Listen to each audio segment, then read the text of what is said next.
So ngayon guys, dala-dala ko yung kawayan na to. Kasi kukuha kami ng papaya para sungkitin yung papaya para doon sa papaya salad o yung somtam. Kasi si Mrs. may dala siyang fermented fish, gagawa daw siya ng somtam. Kasi alam mo naman yung aking Mrs. guys, mahilig sa spicy at gusto niya kumain ng papaya salad.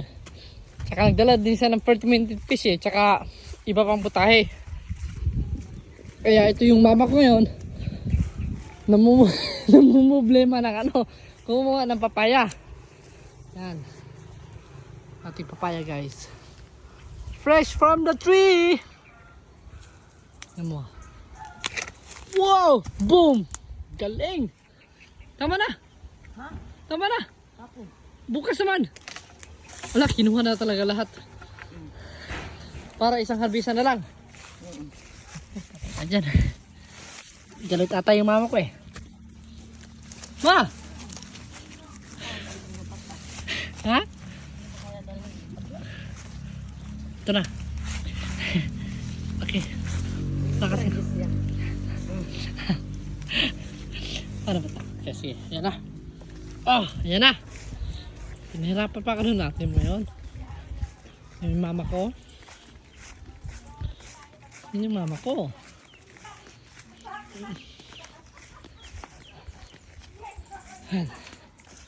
Meron na tayong pang sumtam. Papatikim din natin dun sa aking sa aking lolo. Kung sa Bisaya pa, apuhan. Siya. Lolo, Tagalog man to. Ano ba Tagalog ng lolo? Lolo pa rin. Oh, di ba sa Bisaya apuhan?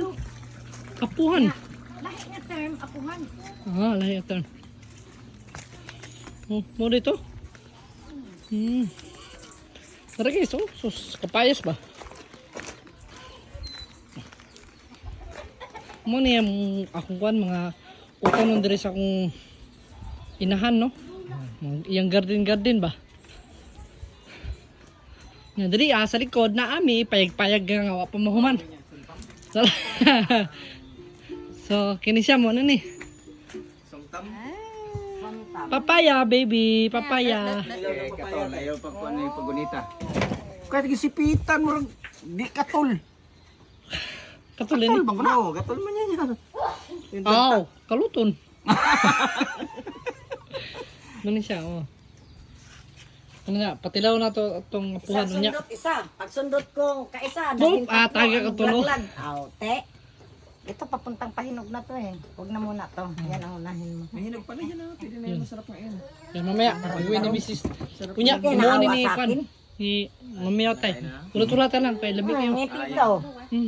Yung gusto ko. Kaya di naman nakalag-ar kay kinirangihan ng Di, ano mo?